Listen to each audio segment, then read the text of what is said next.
Download aplikasi Tarbiyah Sunnah di handphone Anda. Tersedia di Google Play dan App Store. Assalamualaikum warahmatullahi wabarakatuh.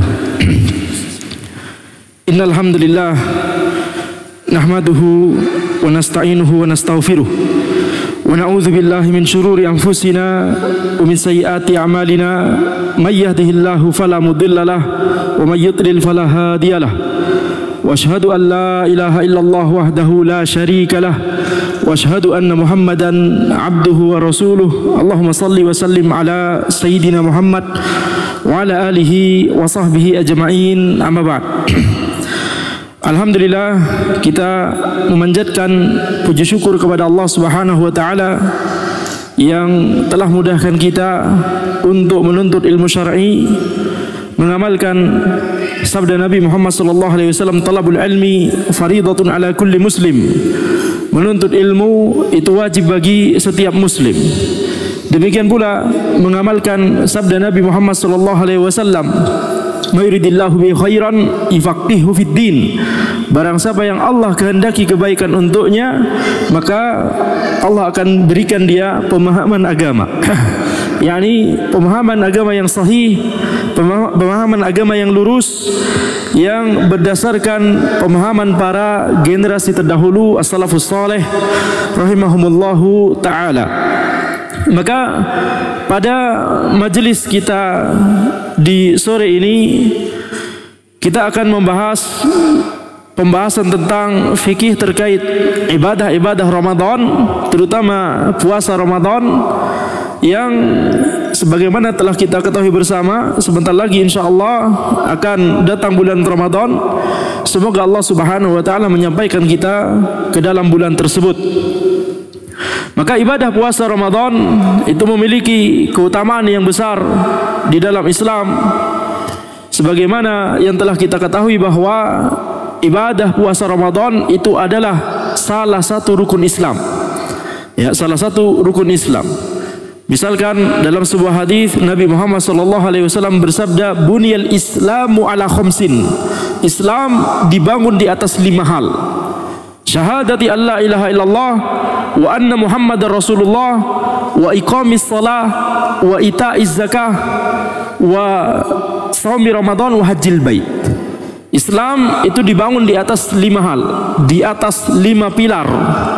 Kelima pilar inilah yang kemudian disebut oleh para ulama sebagai rukun Islam, yaitu kalimat syahadat la ilaha illallah Muhammadur Rasulullah, kemudian menegakkan salat, kemudian membayar zakat, kemudian mengerjakan ibadah puasa Ramadan, dan kemudian yang kelima adalah mengerjakan ibadah haji, yakni jika mampu. Maka salah satu rukun Islam, dan bahkan para ulama mengatakan bahwa ibadah puasa itu adalah salah satu al-ma'lum minad din bid-darurah, yaitu suatu perkara yang diketahui oleh seluruh orang, baik orang yang berilmu ataupun orang awamnya, baik para ulama ataupun masyarakat umum, semua mengetahui bahwa ibadah puasa Ramadan itu wajib, bahwa ibadah puasa Ramadan itu adalah amalan ibadah yang disyariatkan. Maka ketika kita mengetahui hal ini, ya wajib bagi kita untuk mulai mempelajari.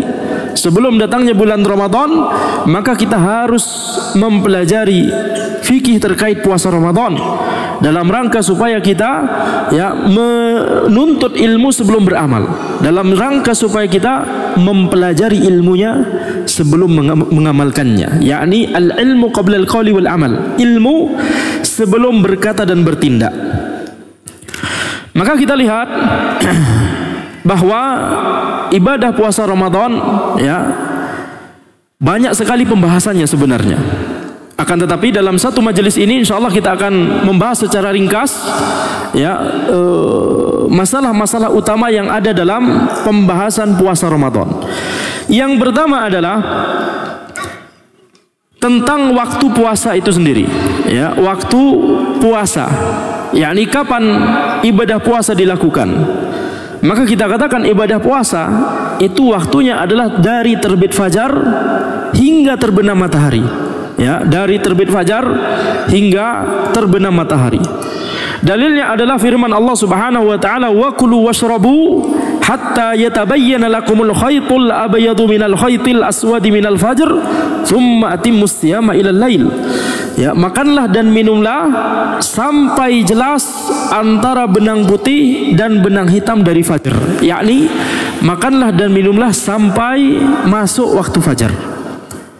Berarti ketika masih malam sebelum waktu fajar masuk itu masih boleh makan. Tetapi ketika waktu fajar masuk baru tidak boleh makan, tidak boleh minum. Summa atimmus siyama ilal lail. Kemudian ya sempurnakanlah puasa tersebut sampai malam. Dan para ulama menjelaskan waktu malam itu adalah terbenamnya matahari. Awal waktu malam dan akhir waktu siang adalah terbenamnya matahari.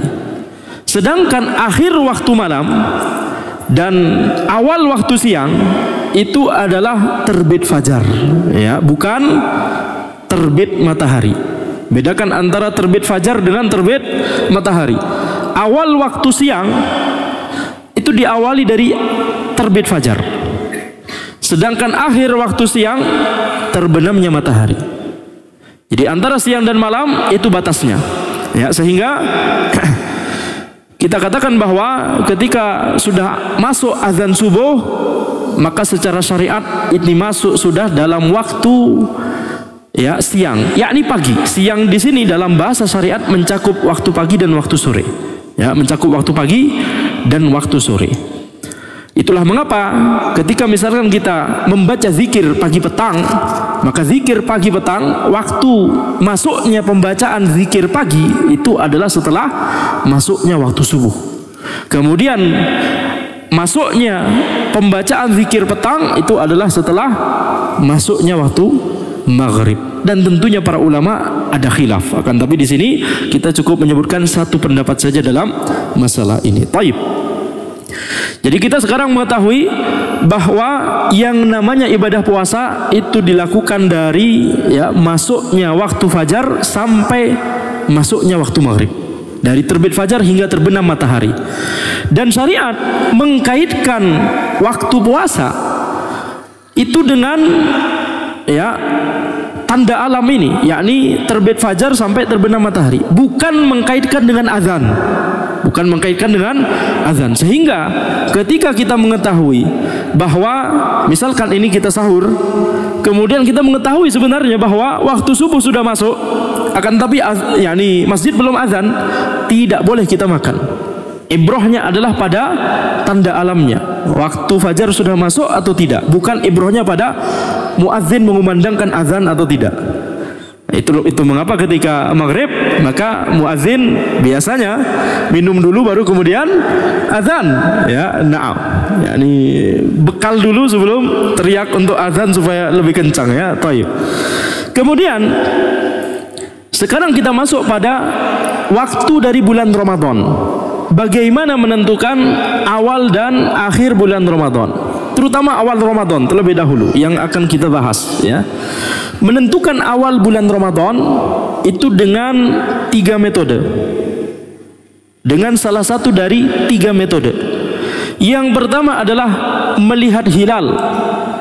Ya, melihat hilal.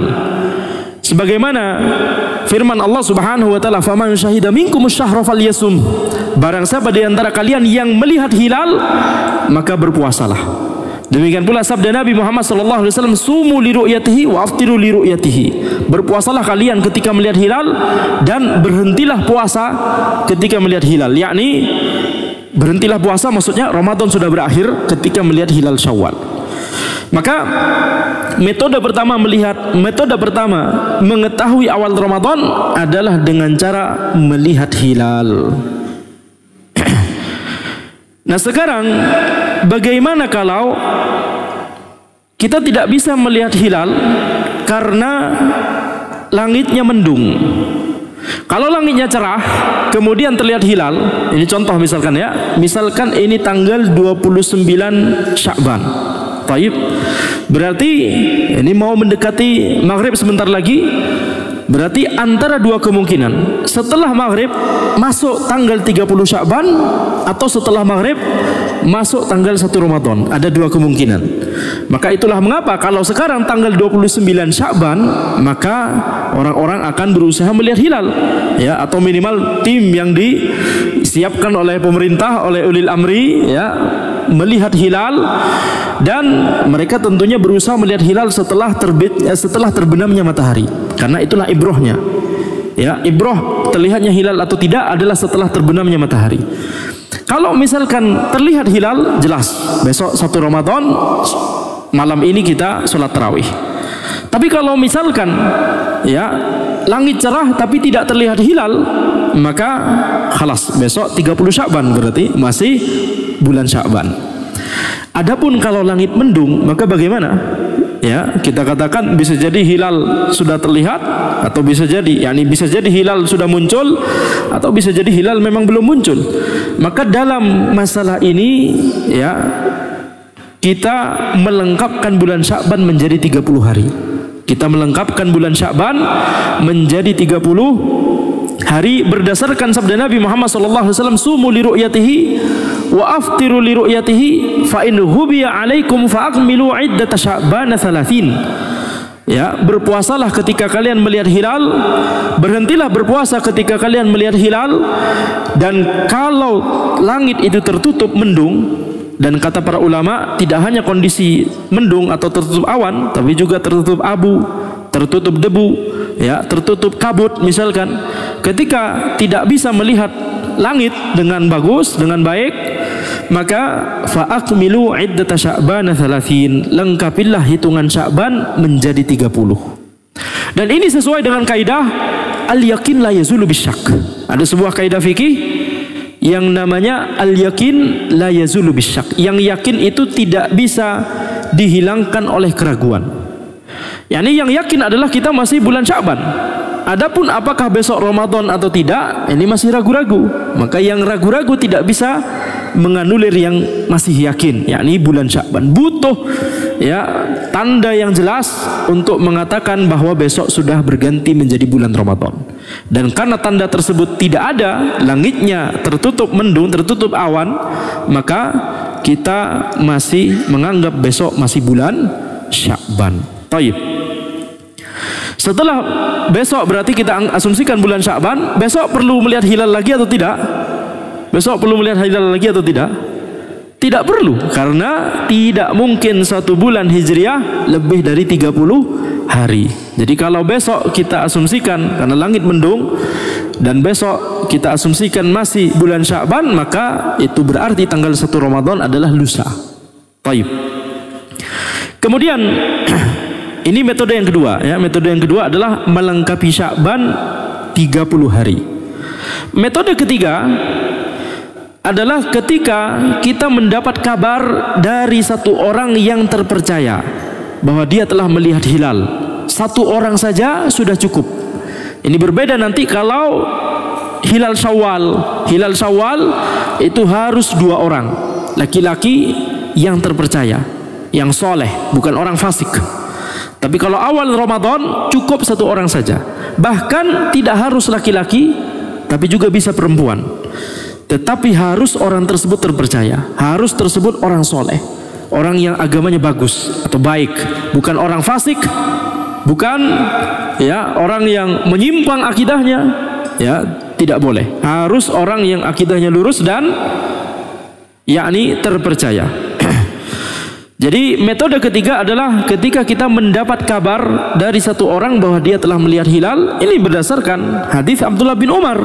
Abdullah bin Umar radhiyallahu anhuma pada suatu hari melaporkan kepada Nabi Muhammad SAW bahwa beliau telah melihat hilal.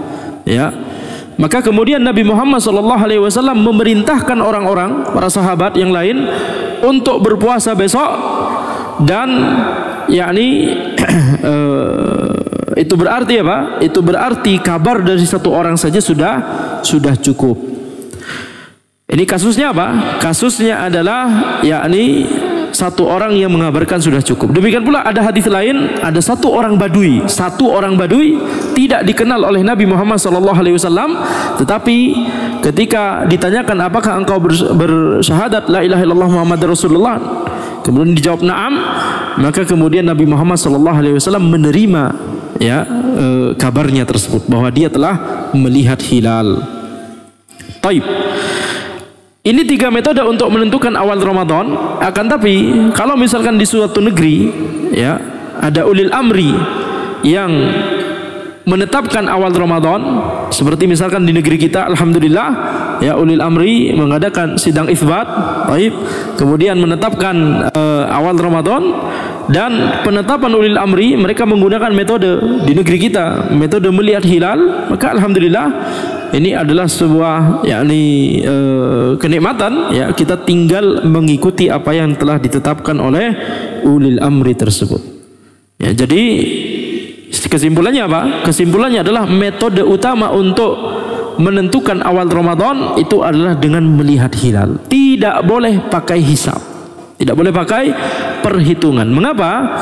Karena dalil-dalil menyebutkan ya, tanda dari awal Ramadan yakni melihat hilal. Sumu li ru'yatihi, berpuasalah ketika kalian melihat hilal. Jadi tanda alamnya disebutkan yakni hilal, demikian pula metode untuk melihat tanda alam tersebut juga disebutkan yakni melihat hilal. Berbeda dengan solat. Kalau solat kita boleh untuk menggunakan metode hisab ya. Mengapa? Karena di dalam dalil-dalil cuma disebutkan tanda alam masuknya waktu solat dan berakhirnya waktu solat, tidak disebutkan metodenya. Contohnya misalkan aqimis salata liduluki syams ya, ditegakkanlah solat ketika matahari tergelincir. Jadi cuma tanda alamnya yang disebutkan, tidak peduli kita mengetahuinya menggunakan metode apa, baik melihat, baik ya bertanya kepada orang, baik menggunakan perhitungan, syariat tidak menetapkan sehingga hukumnya bebas. Dan karena ya masalah solat tentunya adalah perkara yang sering berulang ya, setiap hari, setiap pekan, setiap bulan, maka ini adalah merupakan sebuah kesulitan kalau kita harus melihat tanda alam dari masuknya waktu sholat secara langsung. Akan tapi kalau puasa cuma setahun sekali, jadi lebih mudah insyaallah ta'ala. Taib. Kemudian setelah kita membahas tentang waktu puasa dan waktu dari Ramadan, awal Ramadan dengan melihat hilal, akhir Ramadan juga dengan melihat hilal, maka sekarang kita masuk pada pembahasan kapan kita harus berniat puasa. Masalah niat, tentunya niat itu tempatnya di hati. Mahallun niyah al-qalbu, tempatnya niat di hati, sehingga tidak perlu untuk mengucapkan ya lafaz niat seperti misalkan nawaitu shauma ghadin an ada'i fardhi syahri ramadan hadhi sanati lillahi ta'ala. Nah, ini tidak perlu. Kenapa? Karena hukum asal niat adalah di hati. Ya, hukum asal niat adalah di hati dan tidak ada dalil yang menunjukkan bahwa Nabi Muhammad SAW dan para sahabat melafazkan niat dari puasa Ramadan. Demikian pula melafazkan niat ketika sholat. Demikian pula melafazkan niat ketika wudu misalkan. Tidak ada ya satupun dalil dari mereka, sehingga yang lebih selamat adalah kita juga tidak melafazkannya. Ya, cukup di hati, yakni tekad dan keinginan kuat untuk melakukan puasa besok, ini sudah teranggap sebagai niat. Maka niat puasa itu harus ya dilaksanakan atau diniatkan ketika malam hari. Walaupun setelah berniat dia mengerjakan pembatal puasa seperti makan, misalkan ya malam hari kapan waktunya? Dari terbenam matahari hingga terbit fajar. Ketika seseorang berniat antara dua waktu tersebut, berniat bahwa besok mau puasa, misalkan niatnya jam berapa, misalkan niatnya misalkan jam 7 malam ya, waktu isya, sebelum isya berniat besok mau puasa, atau sekedar sadar bahwa besok adalah salah satu hari dari Ramadan yang kita harus berpuasa, maka ini sudah teranggap sebagai niat. Atau ketika sahur dia bangun untuk makan, ini sudah teranggap sebagai niat ya. Maka misalkan ketika seseorang menghadirkan niat puasa pada jam 7 malam misalkan, taib, setelah itu dia sholat isya, kemudian setelah itu dia makan malam, maka ini hukumnya tidak mengapa, walaupun setelah niat kemudian dia melakukan hal yang bisa membatalkan puasa, yakni makan malam, tidak mengapa. Karena kenapa demikian? Karena yang namanya niat puasa itu tidak harus dekat sekali dengan amalan ibadahnya. Ini salah satu pengecualian dalam syariat. Biasanya yang namanya niat harus berdekatan dengan amalannya.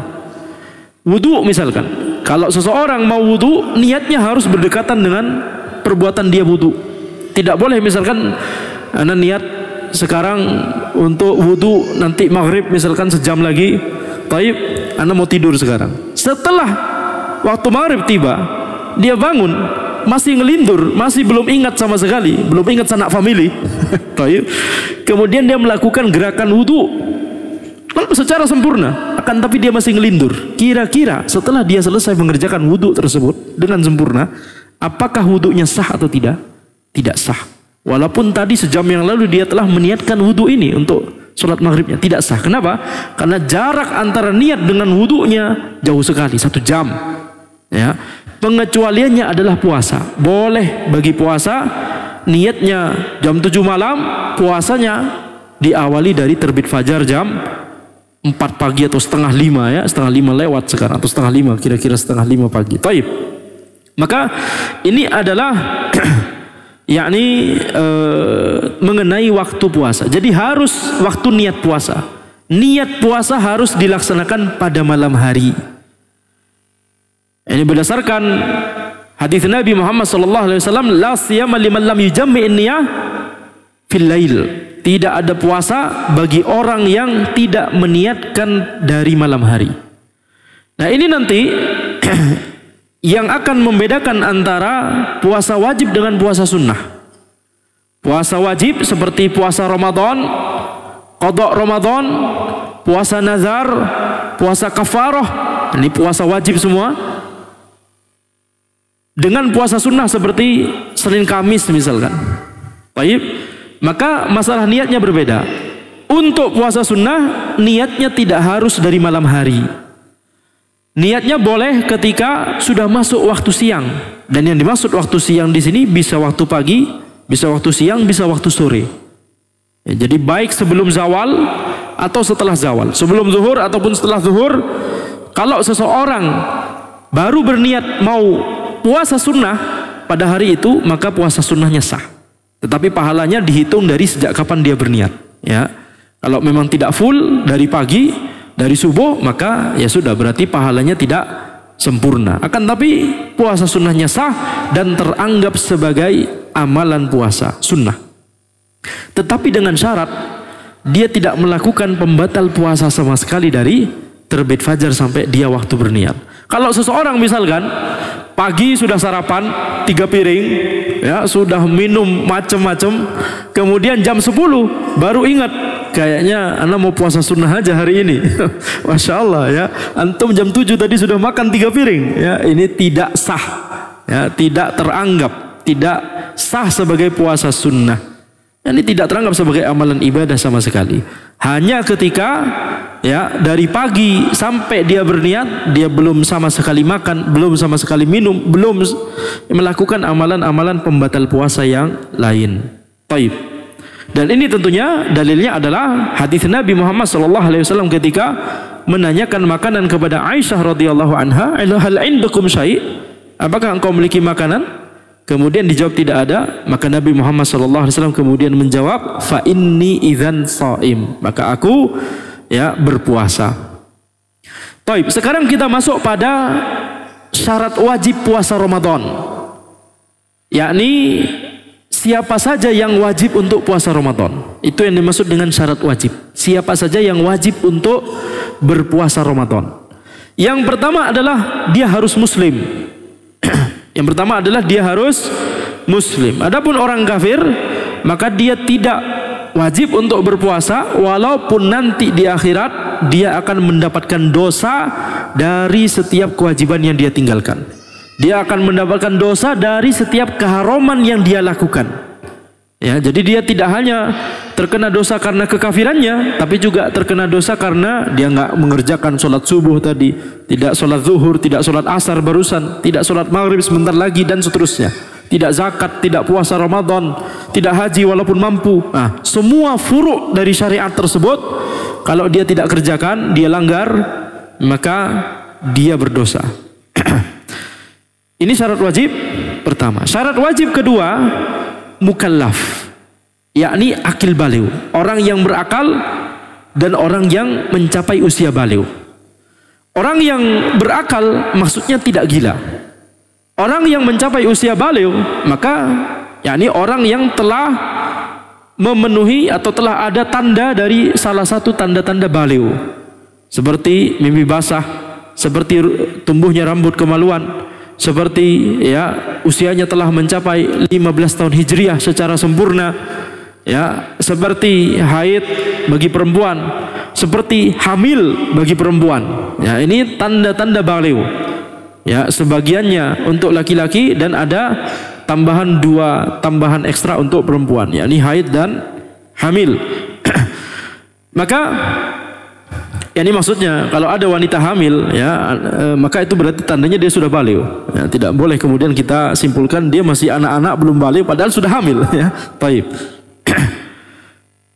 Jadi misalkan ketika seseorang yang gila atau anak kecil yang belum baligh, maka dia belum wajib, yakni tidak wajib untuk puasa Ramadan. Walaupun puasa dari anak yang belum baligh itu sah kalau dia mengerjakan puasa, sah sebagai amalan ibadah sunnah, tetapi tidak wajib. Ini dalilnya adalah sabda Nabi Muhammad SAW, rufi al-qalam an thalatha, diangkat pena dari 3 orang. Ya, anin naim hatta yastaiqif, dari orang yang tidur hingga terbangun, wa anis saghir hatta yakbur, wa fi riwayah hatta yablugh, dari anak kecil sampai dia dewasa, yakni baligh, wa anil majnun hatta yaqil aw yafik, dan dari orang gila sampai dia sembuh, yakni sampai dia berakal. Jadi sekarang bagaimana kalau misalkan seseorang itu malamnya sudah berniat puasa, tetapi kemudian sebelum terbit fajar dia pingsan, atau sebelum terbit fajar dia terkena penyakit gila sampai terbenam matahari pada hari tersebut, apakah puasanya sah? Yakni puasanya tidak sah karena memang dia tidak wajib. Ketika dia pingsan atau gila, maka ini ya tidak memenuhi syarat berakal. Ya, kalau seseorang terkena penyakit gila sebelum terbit fajar atau pingsan sebelum terbit fajar dan tidak sadar sama sekali sampai terbenam matahari, maka memang orang ini tidak wajib untuk berpuasa pada hari tersebut. Konsekuensinya apa? Konsekuensinya adalah dia tidak perlu mengqadha. Dia tidak perlu mengqadha hari tersebut. Ya. Tetapi kalau misalkan ada sebagian waktu di waktu siang di mana orang tersebut tersadar, misalkan dia sudah berniat dari malamnya besok mau puasa, tiba-tiba sebelum fajar jatuh pingsan, na'udzubillah min dzalik. Tapi kemudian ternyata waktu duha sadar sebentar, 1 menit, sadar sebentar 1 menit, kemudian pingsan lagi sampai terbenam matahari, maka puasa orang ini sah. Kenapa sah? Karena ada waktu walaupun sedikit saja pada siang hari di mana dia sadar, dan tadi malam dia sudah berniat mau puasa, maka puasanya sah. Ya, dan dia tidak perlu mengqadha. Demikian pula orang gila. Orang gila tadi terkena penyakit gila sebelum terbit fajar, pada waktu duha atau pada waktu sore sadar sebentar cuma 1 menit, habis itu terkena penyakit gila lagi sampai terbenam matahari, maka puasanya sah dan tidak perlu mengqadha. Sekarang bagaimana kalau orang tidur? Ada orang berniat mau puasa besok, meniatnya dari malam hari, sebelum terbit fajar tidur, yakni memang ketiduran, nggak sahur, ketiduran, dan masya Allah pules sekali sampai terbenam matahari. Yani saya tidak sholat subuh, tidak sholat zuhur, tidak sholat asar, benar-benar pules ketiduran. Pertanyaannya adalah, apakah dia harus mengqadha hari tersebut atau tidak? Kalau orang yang pingsan dari terbit fajar sampai terbenam matahari, tidak perlu mengqadha. Terkena penyakit gila dari terbit fajar sampai terbenam matahari, tidak perlu mengqadha. Kalau orang tidur dari sebelum terbit fajar sampai terbenam matahari plus, ini orang sudah begadang 1 minggu, ya, masya Allah, ya, tidurnya pulas sekali. Apakah harus mengqadha hari tersebut? Naam, harus mengqadha hari tersebut. Kenapa? Karena ya orang yang tidur tidak bisa disamakan dengan orang pingsan atau orang gila. Orang yang tidur masih punya akal, ya. Ini walaupun misalkan susah dibangunin, kalau dia digebyur dengan air, insya Allah pasti bangun, betul tidak? Ini dia masih punya akal, tapi akalnya tertutup dengan tidur saja, sehingga orang ini wajib untuk mengqadha puasanya. Baik. Sekarang bagaimana dengan yakni syarat ketiga? Tadi syarat kedua sudah, mukallaf. Syarat ketiga adalah qadir, orang yang mampu. Dan orang yang mampu ini, ya, contohnya misalkan yang tidak mampu adalah orang sakit. Orang yang sakit, kalau sakitnya itu sakit ringan, sehingga masih kuat, sangat kuat untuk berpuasa, maka yang afdol baginya adalah berpuasa. Kalau sakitnya tersebut ya cukup menimbulkan masyaqqah, cukup menimbulkan kesulitan kalau berpuasa, maka yang afdol adalah dia ya berbuka, yakni tidak berpuasa. Karena ini adalah rukhsah, karena ini adalah rukhsah. Sedangkan kalau orang yang sakit tersebut sakitnya parah, membahayakan, sehingga kalau misalkan dia tetap memaksakan untuk berpuasa, pasti atau kemungkinan besar ada madarat yang menimpanya, maka hukum puasanya adalah haram. Jadi puasa itu untuk orang sakit ada yang tetap wajib, sakitnya sakit ringan, ya nggak ada hubungannya dengan puasa, sakit panu misalkan, nggak ada hubungannya dengan puasa, tetap wajib puasa Ramadan. Kemudian orang yang sakit dan sakitnya menimbulkan masyaqqah, menimbulkan kesulitan kalau dia melanjutkan puasanya, seperti misalkan ketika orang tersebut ya bakal lebih lama sembuhnya kalau tetap memaksakan berpuasa, maka baginya boleh untuk tidak berpuasa dan nanti harus qadha. Nanti setelah Ramadan harus qadha. Kemudian bagaimana dengan orang yang sakitnya parah sekali sehingga bermadarat kalau dia berpuasa, justru puasanya haram. Justru haram untuk berpuasa, sebagaimana firman Allah Subhanahu wa taala, "Wala taqtulu anfusakum, innallaha kana bikum rahima." Jangan bunuh diri kalian sendiri, sesungguhnya Allah itu Maha Penyayang kepada kalian. Baik. Kemudian sekarang bagaimana kalau sakitnya tersebut divonis oleh dokter, ya ini berdasarkan penilaian dokter bahwa sakitnya ini tidak bisa lagi sembuh. Ya, orang yang sakitnya sudah tidak lagi sembuh, tidak bisa lagi sembuh, sehingga dia tidak lagi mampu untuk berpuasa. Contoh lain misalkan orang yang sudah sangat sepuh, yang sudah lagi tidak bisa berpuasa, sudah sangat sepuh. Maka orang yang seperti ini ya kewajibannya adalah bukan puasa tapi bayar fidyah. Tapi bayar fidyah. Yakni memang dari awal tidak Allah wajibkan puasa baginya. Tetapi dari awal Allah wajibkan membayar fidyah. Dan membayar fidyah itu maksudnya apa? Maksudnya adalah memberi makan kepada satu orang miskin sejumlah hari yang ditinggalkan. Memberi makan kepada satu orang miskin sejumlah hari yang ditinggalkan. Dan memberi makan di sini ya bisa dengan bahan makanan pokok ya seperti yakni 1 mud ya gandum, atau setengah sa' yakni 2 mud bahan makanan pokok yang lain,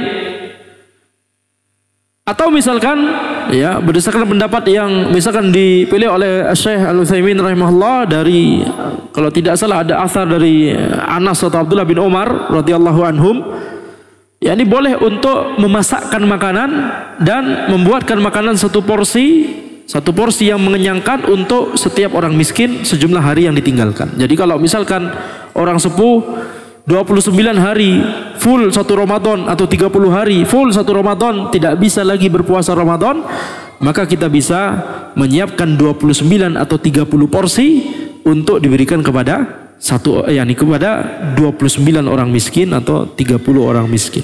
Baik. Kemudian bagaimana dengan wanita hamil dan menyusui?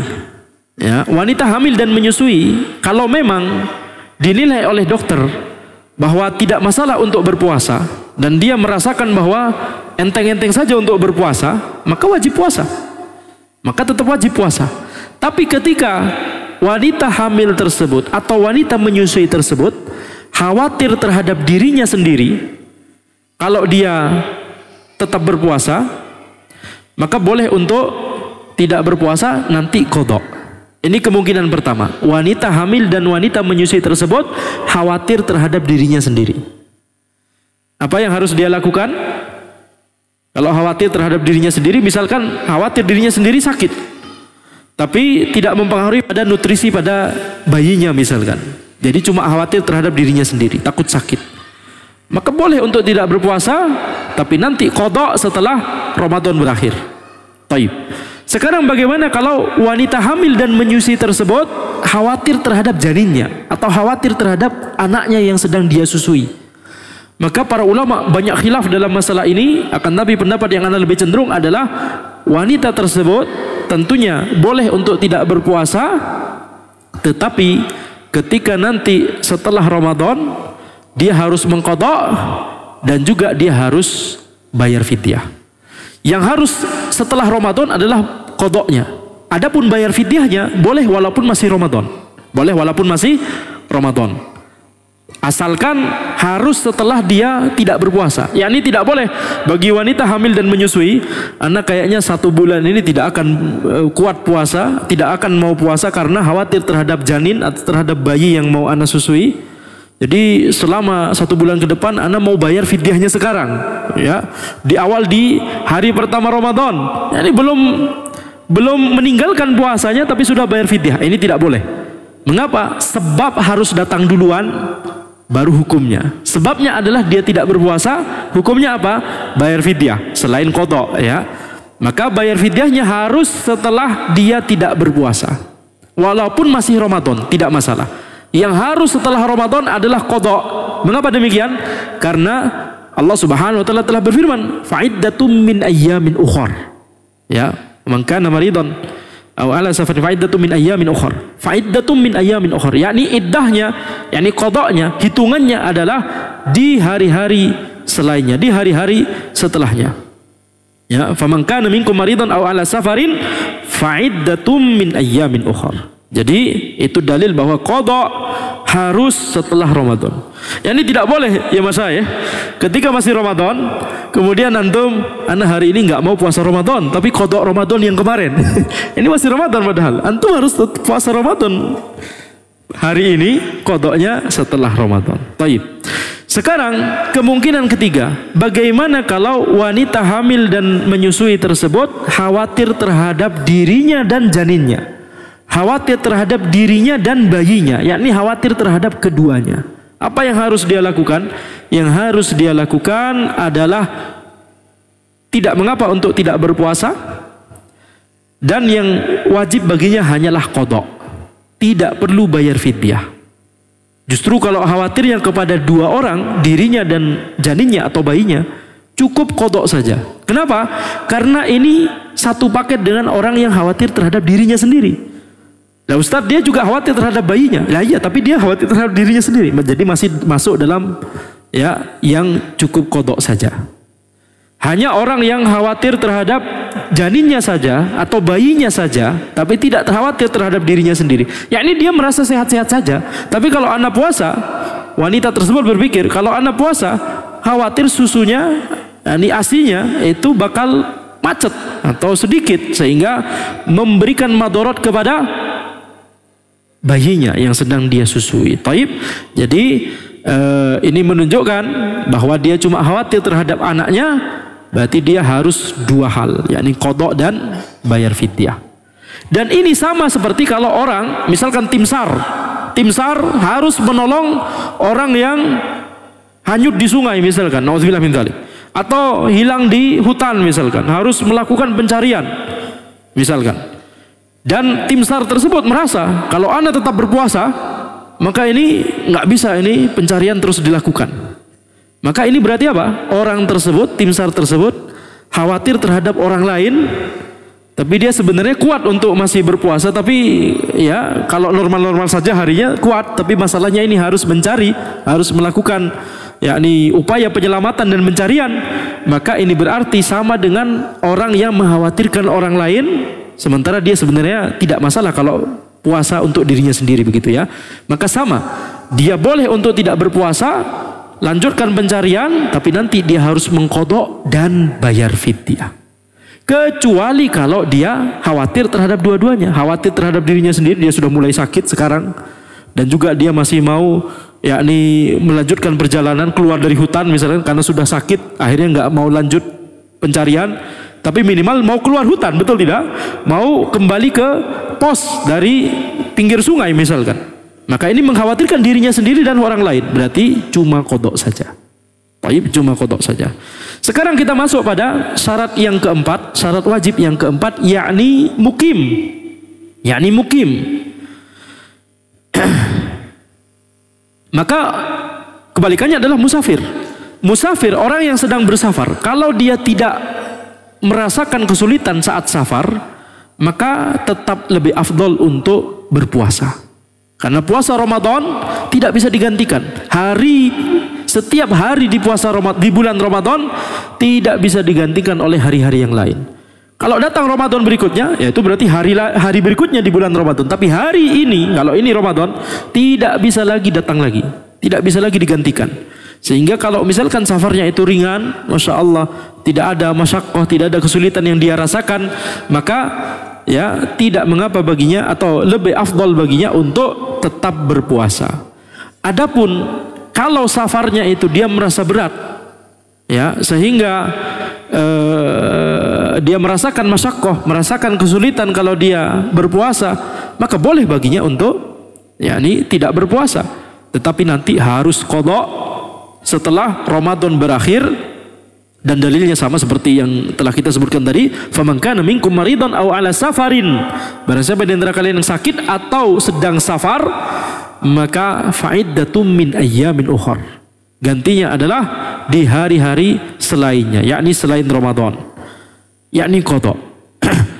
Adapun kalau pada saat safarnya tersebut kondisinya sangat ya memberatkan, seperti pada saat di zaman Nabi Muhammad SAW kondisinya sangat panas sehingga orang-orang tidak sanggup lagi untuk berpuasa, maka hukum puasa pada saat itu bisa naik menjadi haram, ya, karena akan memberikan madarat dan memberikan mara bahaya kepada tubuh atau badan seseorang.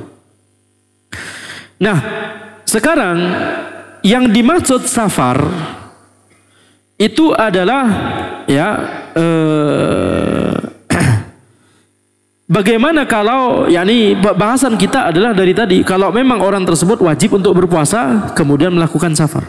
Bagaimana kalau orang tersebut orang sepuh misalkan, orang sepuh yang sudah tidak bisa lagi puasa, atau orang sakit yang sudah divonis lagi tidak akan bisa sembuh oleh dokter, ya, dan ternyata dia safar misalkan untuk berobat misalkan.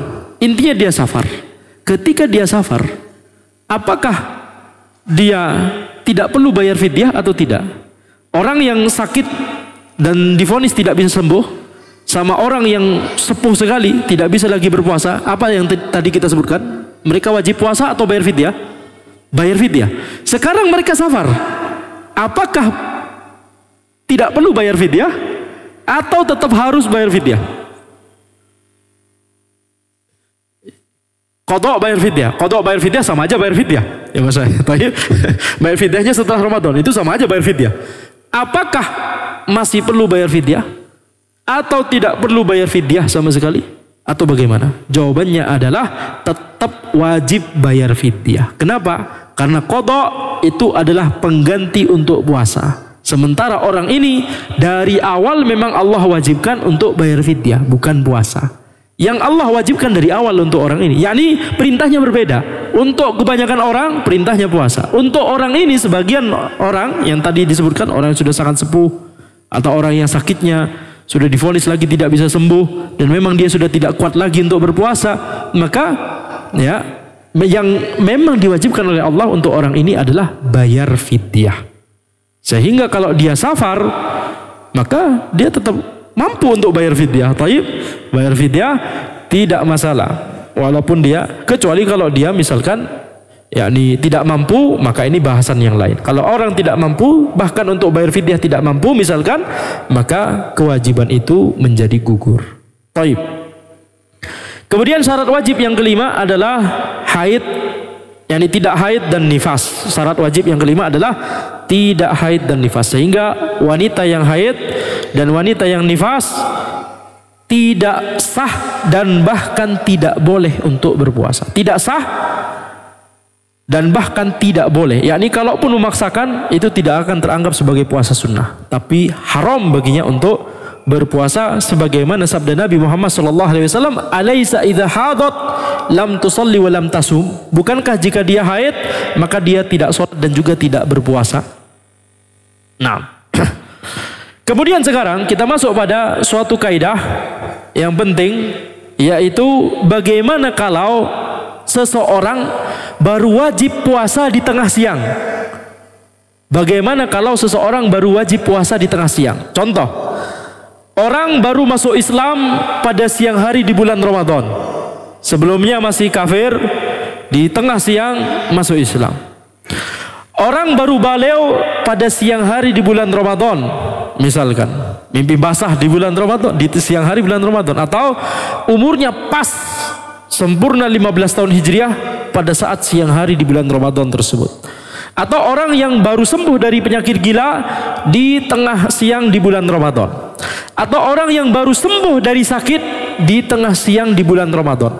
Atau orang yang musafir tapi baru saja sampai ke rumahnya, pulang ke rumahnya di tengah siang di bulan Ramadan. Atau orang wanita yang baru selesai haid atau nifasnya, darahnya berhenti di tengah siang di bulan Ramadan. Untuk semua orang ini, apa yang harus dia lakukan? Yang harus dia lakukan adalah wajib untuk imsak. Imsak yang dimaksud di sini bukan imsak yang kita kenal selama ini.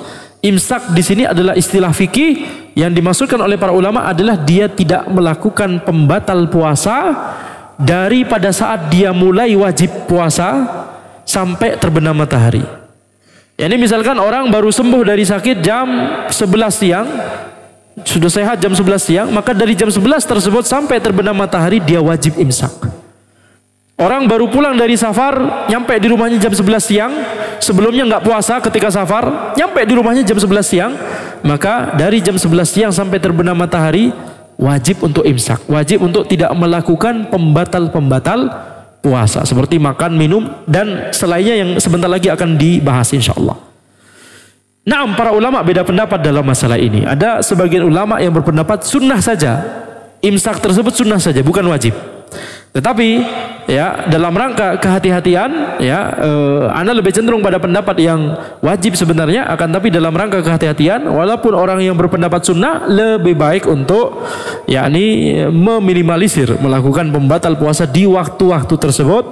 Ya, kenapa? Karena ada khilaf di kalangan para ulama antara sunnah atau wajib dalam masalah ini.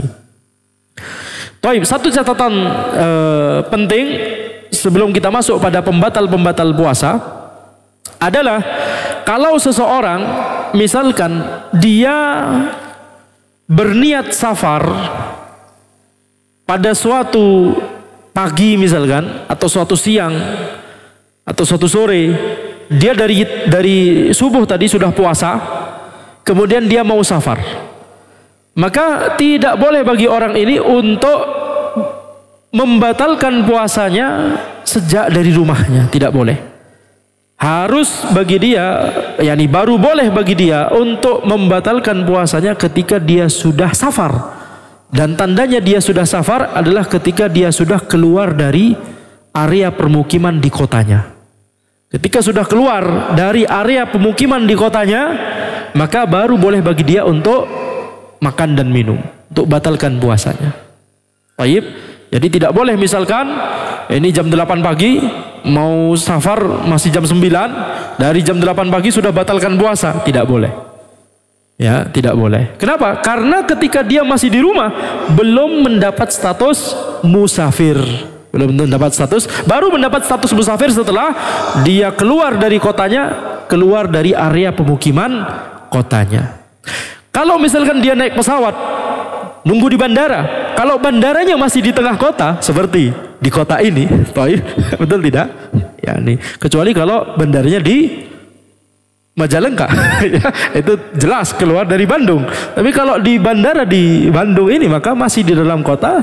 Allahu alam, tidak boleh untuk belum boleh untuk membatalkan puasanya. Setelah dia ya take off dan sudah keluar dari Bandung, maka baru boleh untuk membatalkan puasa. Skenario yang kedua adalah ketika seseorang malam hari misalkan, dia sudah tahu besok insya Allah mau safar. Besok jam 10 siang misalkan tiket pesawat atau tiket kereta atau naik kendaraan yang lain mau safar. Maka tidak boleh bagi orang ini untuk tidak puasa dari awal hari. Tidak boleh dari awal meniatkan ana besok nggak mau puasa aja lah. Soalnya kenapa? Soalnya jam 10 besok ana jadwal safar mau ke Jakarta misalkan. Tidak boleh. Ya, harus dia tetap meniatkan mau puasa besok. Baru boleh dia tidak puasanya, yakni baru boleh dia membatalkan puasanya ketika tadi sudah keluar dari area pemukiman kotanya. Beda kalau misalkan dari malam dia sedang safar sampai subuh dia masih safar, di tengah-tengah safar, ya baru boleh orang ini dari awal memang tidak puasa karena memang sedang safar. Baik. Kalau seseorang misalkan tidak ada uzur-uzur syar'i yang telah disebutkan tadi, tapi memilih untuk tidak puasa, maka ini tentunya adalah dosa besar dan para ulama menyebutkan wajib untuk mengqadha puasa tersebut.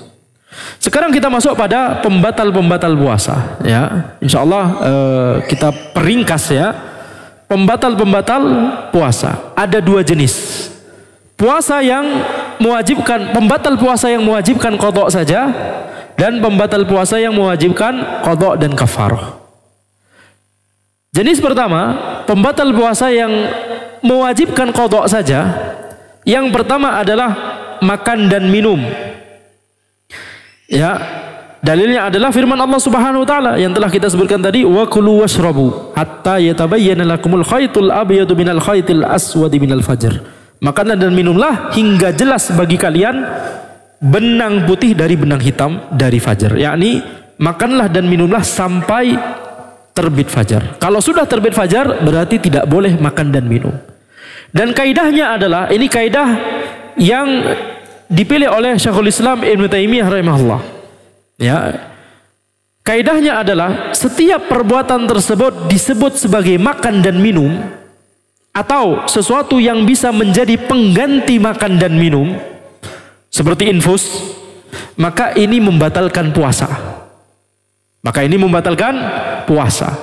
Sehingga kalau misalkan ada sesuatu yang masuk ke dalam tubuh kita dan itu tidak disebut sebagai makan dan minum secara syariat, seperti misalkan mengenakan celak, kemudian terasa sesuatu masuk ke kerongkongan kita, menurut kaidah yang pendapat yang dipilih oleh Syekhul Islam Ibnu Taimiyah rahimahullah dan juga banyak ulama yang lain, maka ini tidak membatalkan puasa.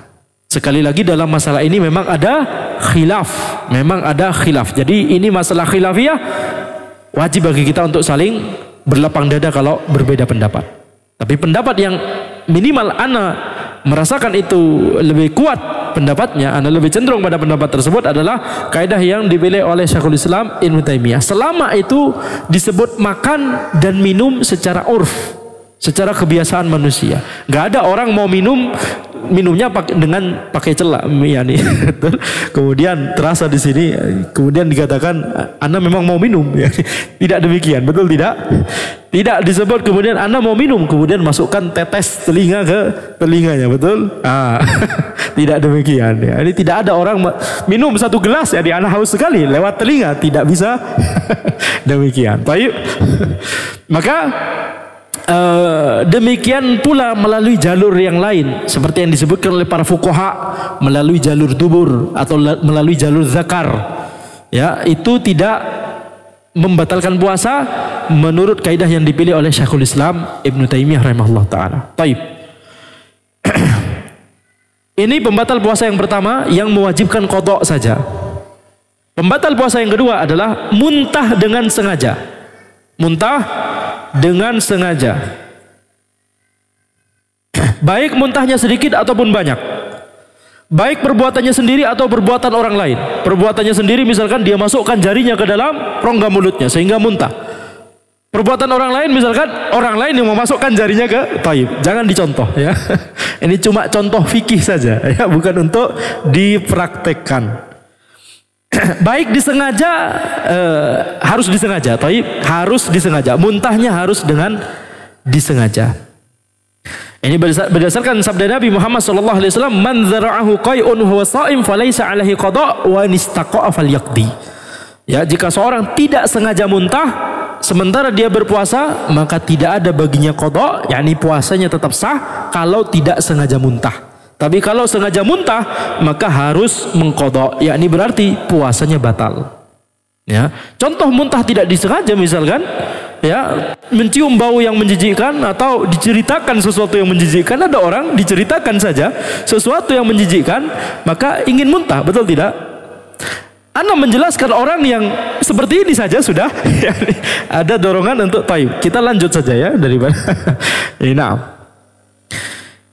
pembatal yang ketiga adalah bekam. Sekali lagi ini masalah khilafiyah. Ya, baik orang yang dibekam ataupun yang membekam itu batal puasanya berdasarkan sabda Nabi Muhammad SAW, aftarul hajim wal mahjum. Orang yang membekam dan dibekam batal puasanya. Karena sabda Nabi Muhammad SAW ini dan kita sami'na wa ta'na, maka khalas ya, kita terima hal tersebut sebagai salah satu pembatal puasa. Ulama lain tidak melihat hadis tersebut sebagai hadis sahih. Naam, hadis ini diperselisihkan, akan tapi ana lebih cenderung pada hadis ini bisa digunakan sebagai hujjah dalam masalah ini. Taib.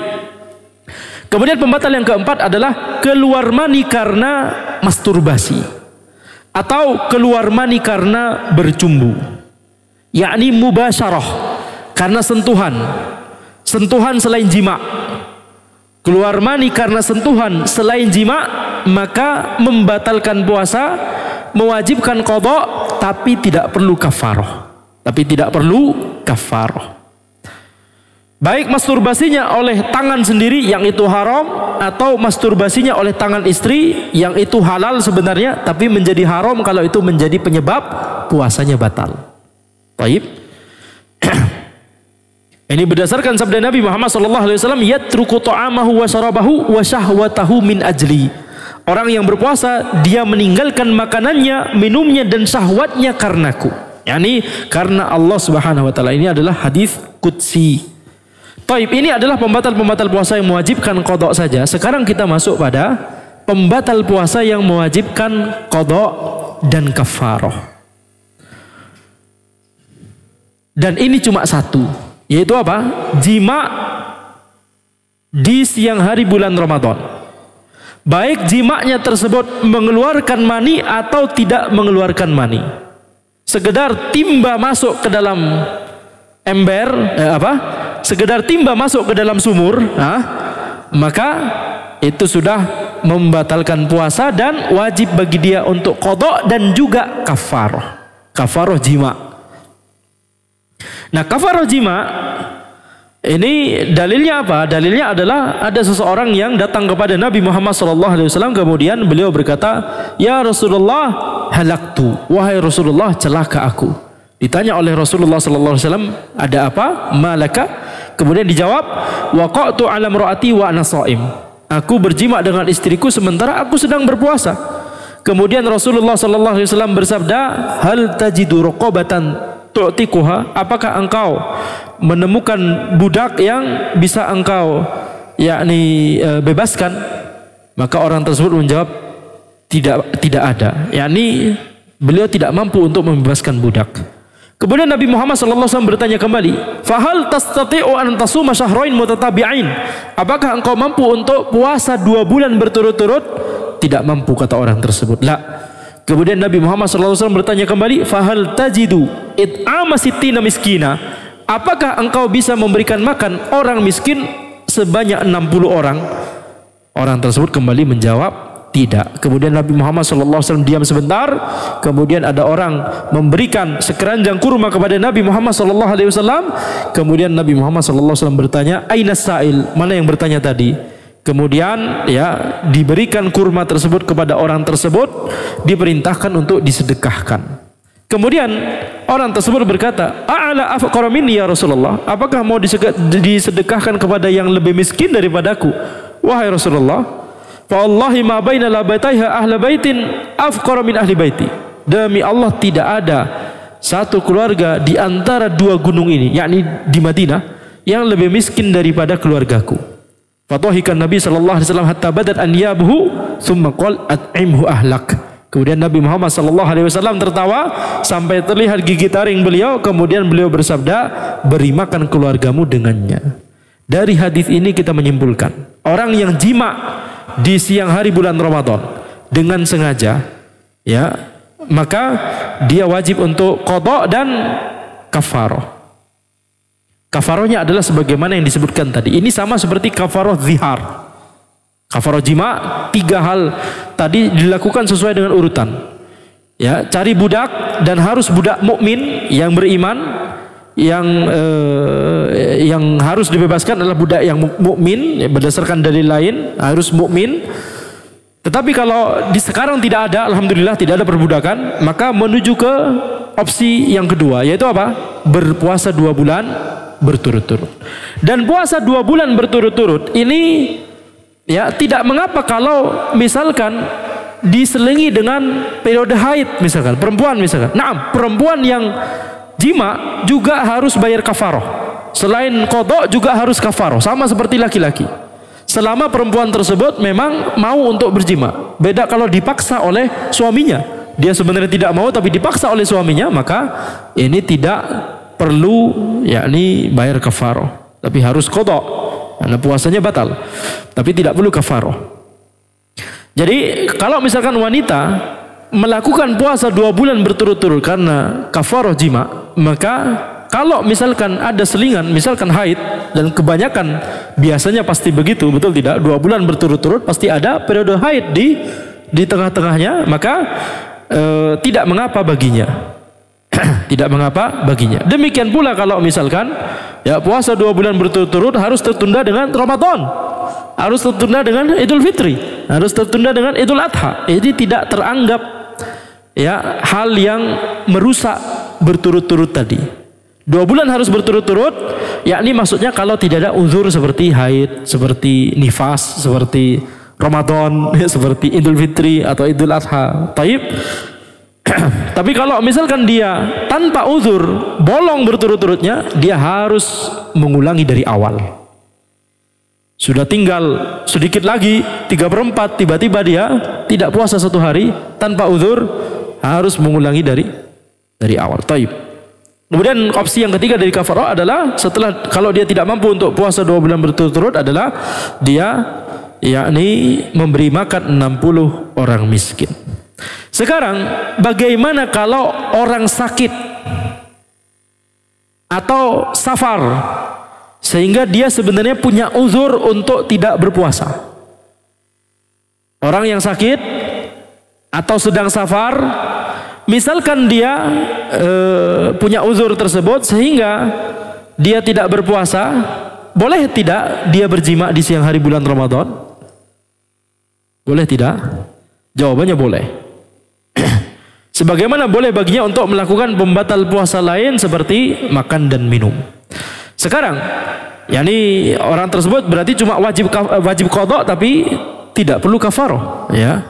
Sekarang bagaimana kalau orang yang sakit tersebut atau orang yang sedang safar tersebut memilih untuk puasa, kemudian dia berjima di siang hari bulan Ramadan? Apakah wajib qada dan kafarah atau cuma wajib qada saja?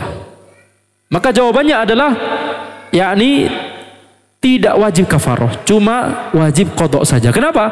Karena dari awal dia memang boleh untuk tidak puasa. Dia sebenarnya punya uzur, yakni dia sakit atau dia sedang safar, ya.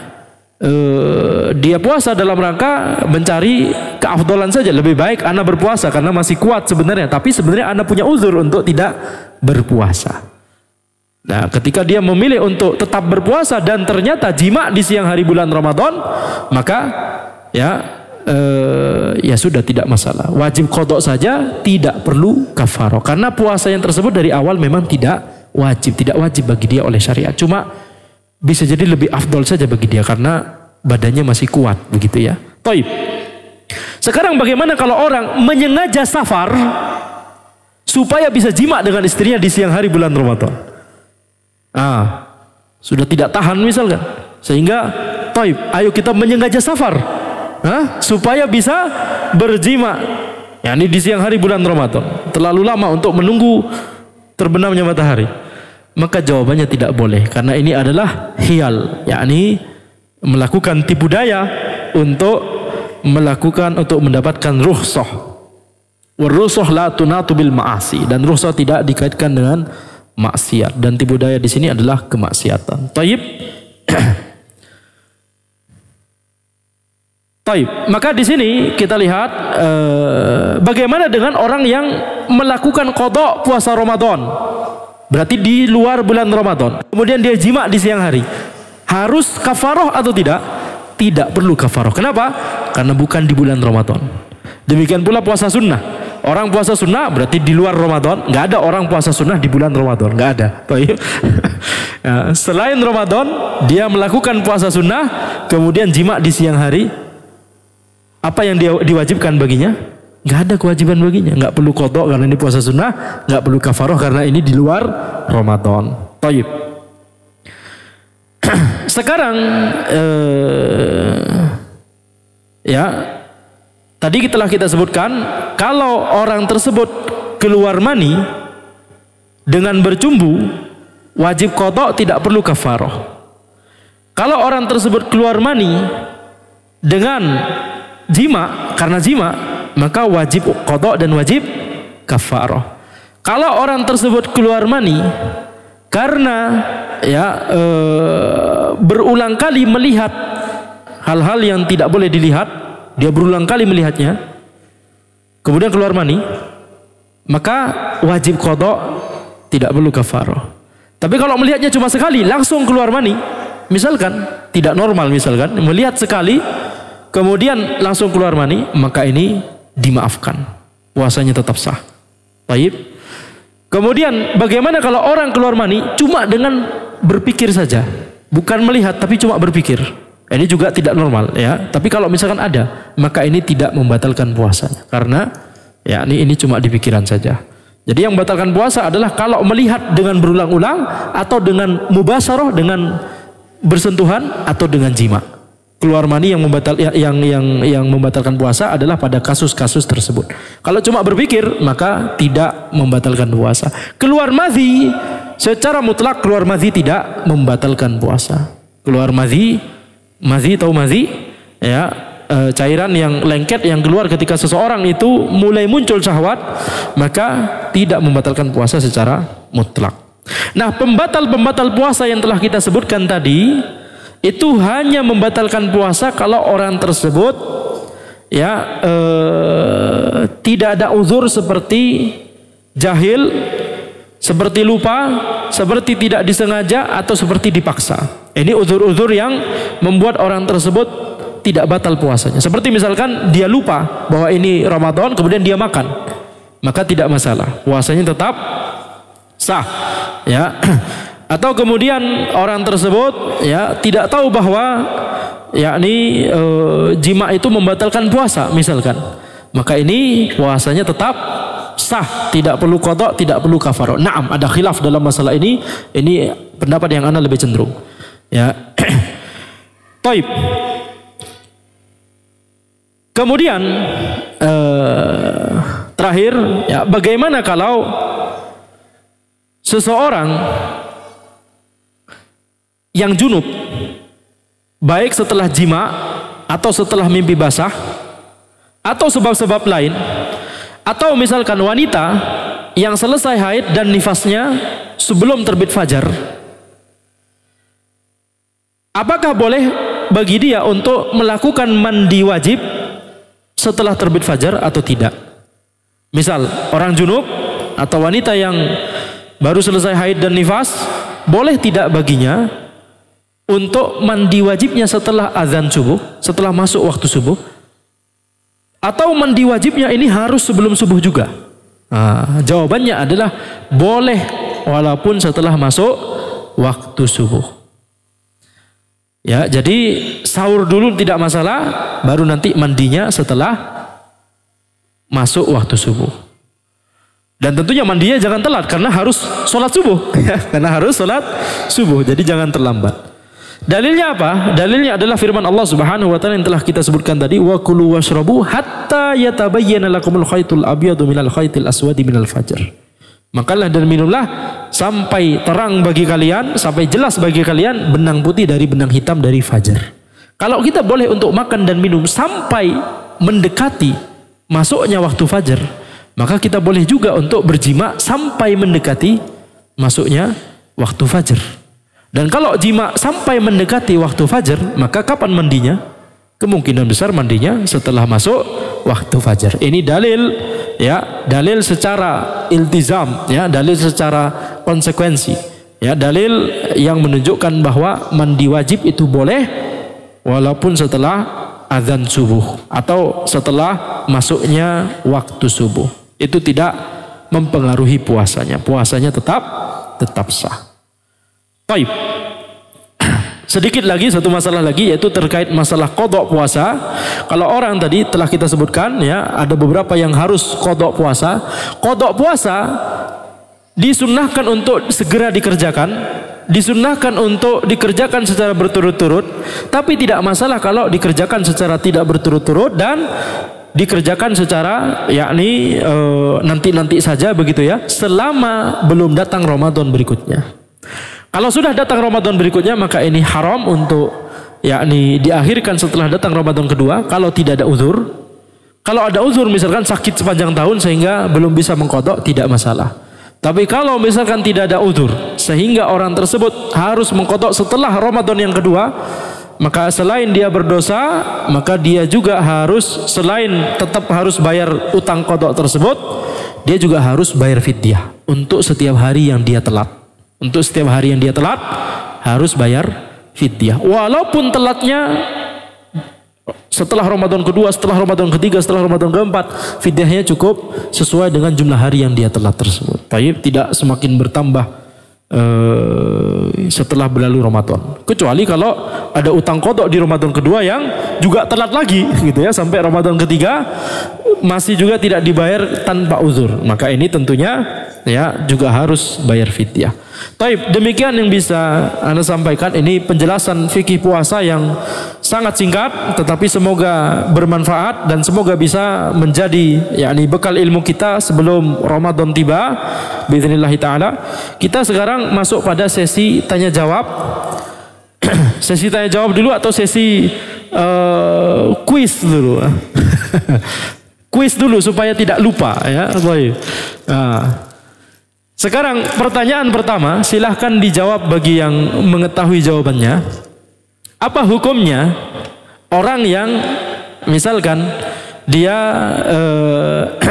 yakni safar, kemudian di tengah safarnya tersebut dia berjima di siang hari bulan Ramadan, maka apa hukumnya? Iya, pertama kali yang Anda lihat, silahkan Syekh.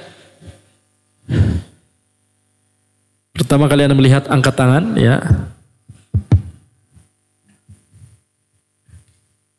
Bismillah.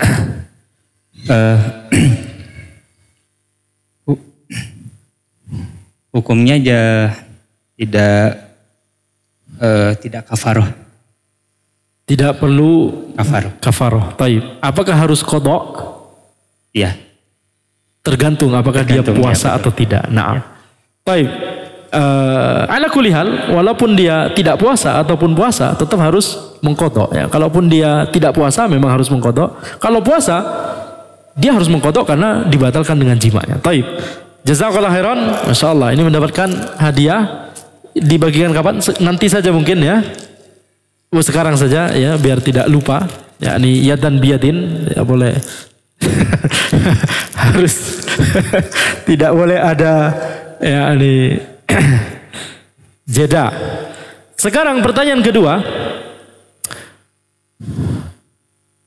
apa yang wajib bagi wanita yang khawatir, wanita hamil dan menyusui yang khawatir terhadap dirinya dan anaknya atau dirinya dan jadinya? Yang pertama kali Anda lihat, ya tentunya ya ini Ustadz tidak boleh menjawab. Saya tahu. Kodo aja Ustadz. Kalau khawatir dengan dirinya dan bayinya, kodo aja, tidak kafarot.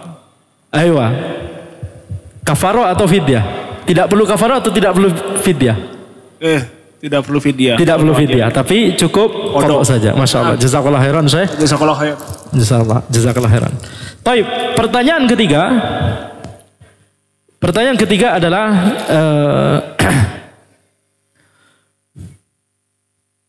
apa yang harus dilakukan ketika sekarang tanggal 30 Sya'ban sementara langit mendung. Sekarang tanggal 30 Sya'ban langit mendung, nggak bisa melihat hilal. Apa yang harus dilakukan? Antum yang berkacamata di belakang. Ya. Izin menjawab. Nah, dilengkapkan menjadi 30 Sya'ban dan besoknya pasti Ramadan. Jadi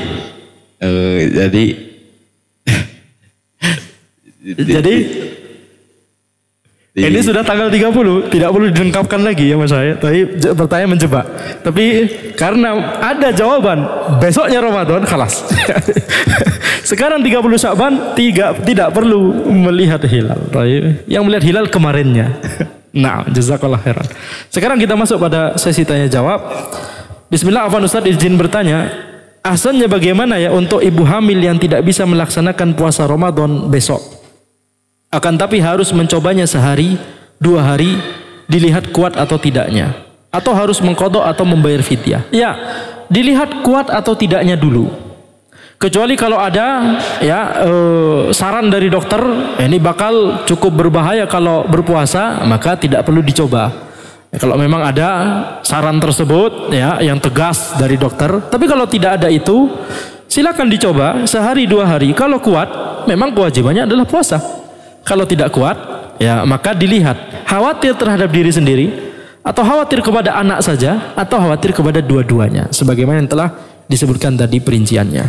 Bismillah, Ustaz, apakah pembatal puasa berlaku juga untuk puasa sunnah? Syukron. Iya, berlaku juga untuk puasa sunnah. Ya, berlaku juga untuk puasa sunnah. Tetapi tadi sebagaimana yang telah kita bahas, memang ada sedikit perbedaan. Seperti misalkan kalau seseorang itu berjima ketika sedang melakukan puasa sunnah, maka tidak perlu kafarah jima karena itu bukan di bulan Ramadan. Tapi apakah itu membatalkan puasa? Nah, sama antara puasa Ramadan dan puasa sunnah. Assalamualaikum Ustaz. Waalaikumsalam warahmatullahi. Qadarullah, istri anak hamil dan menyusui selama 5 tahun berturut-turut dan belum sempat qadha karena selama ini taunya harus bayar fidyah saja. Apa tetap harus qadha? Ini salah satu pendapat yang disebutkan oleh para ulama, dan kalau memang selama ini taunya cuma fidyah saja, maka dia telah mengamalkan salah satu pendapat ulama yang selama ini dia taunya pendapat itu, maka tidak masalah. Tidak perlu kemudian setelah hari ini teryakinkan. Ala kulli hal, Anda tadi tidak menyebutkan dalil, Anda cuma menyebutkan perincian. Tapi kalau misalkan antum teryakinkan bahwa pendapat yang lebih kuat adalah ya harus qadha juga, maka itu hanya berlaku untuk yang akan datang, tidak pada yang selama ini. Baik, karena itu juga adalah ijtihad para ulama, dan kita adalah orang yang mendapatkan uzur kalau selama ini kita taunya pendapat tersebut. Ini adalah masalah khilafiyah. Nah, bismillah, izin bertanya Ustaz, apakah boleh menyewakan sertifikasi keahlian atau ijazah sekolah kepada teman untuk digunakan persyaratan tender proyek pekerjaan? Ini tentunya tidak boleh karena ini termasuk al-ghash, tipu daya. Bagaimana cara mengqadha puasa yang sudah lama tapi tidak tahu jumlah yang diqadhanya Ustaz? Cara mengqadha puasa yang sudah lama dikira-kira sampai kita ya merasa itu sudah cukup insyaallah atas puasa-puasa yang telah lalu, ya dikira-kira, maka tidak masalah. Kalaupun lebih, pasti akan dapat pahala, ya, puasa sunnah. Tapi kalau misalkan kurang, ya tetap harus dikira-kira supaya itu telah mencakup seluruh utang puasa kita selama ini. Dicicil-cicil. Tayyib, na'am. Bismillah. Tentunya dicicil-cicil, tapi tentunya ya itu disesuaikan dengan kemampuan. Ya, ini tetap ada anjuran atau semangat untuk menyegerakan melunasi utang tersebut. Sebelum kita menghadap Allah Subhanahu wa taala, pastikan tidak ada utang seperti utang qada puasa tersebut. Taib. Bismillah, Ustaz, saya tidak berpuasa ketika hamil dan menyusui karena khawatir terhadap bayi atau janin. Ketika itu saya hanya membayar fidyah karena ilmu yang sampai pada saat itu cukup dengan membayar fidyah. Anak sudah lebih dari 1. Apakah yang harus saya lakukan sekarang? Syukran, jazakallahu khairan, barakallahu fikum. Ya, yang telah berlalu alhamdulillah, sama seperti jawaban tadi, itu berarti antum telah melaksanakan pendapat yang sampai kepada antum dari ijtihadnya para ulama, yang memang ini adalah khilafnya mu'tabar. Khilafnya diakui dalam syariat, memang ada khilaf ini. Jadi tidak masalah. Assalamualaikum, waalaikumsalam warahmatullahi wabarakatuh. Bagaimana hukumnya orang yang niat berjima pada siang hari namun dia membatalkan niat jima? Apakah puasanya masih tetap sah? Ya, insya Allah tetap sah selama belum dilakukan. Baik, selama belum dilakukan. Nah, jadi sudah berniat tapi membatalkan niat jimanya tersebut, maka ini semoga puasanya tentunya tetap sah. Bismillah, Ustaz, mohon penjelasannya bagaimana hukumnya untuk seorang ibu yang sudah tua yang sering sakit-sakitan masih diharuskan berpuasa, dan kalau tidak berpuasa diharuskan bayar fidyah, padahal ibu ini tidak mampu juga membayar fidyah karena kurang mampu. Anak-anaknya pun tidak mempunyai penghasilan.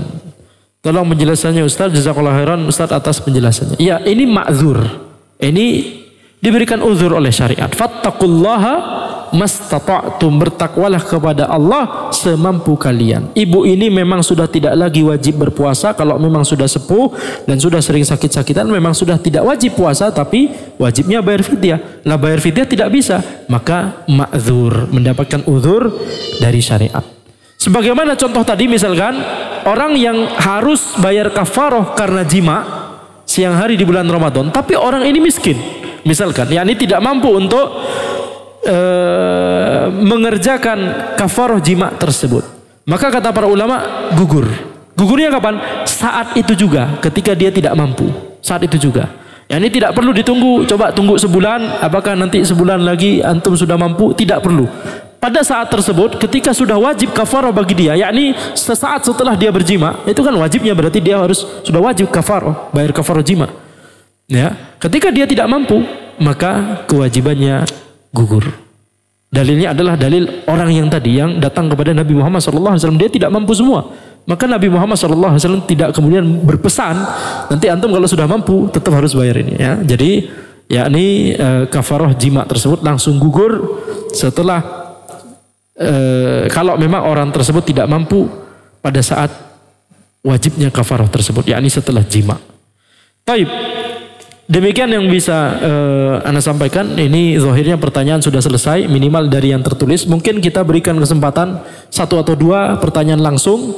Kalau ada, ya silahkan.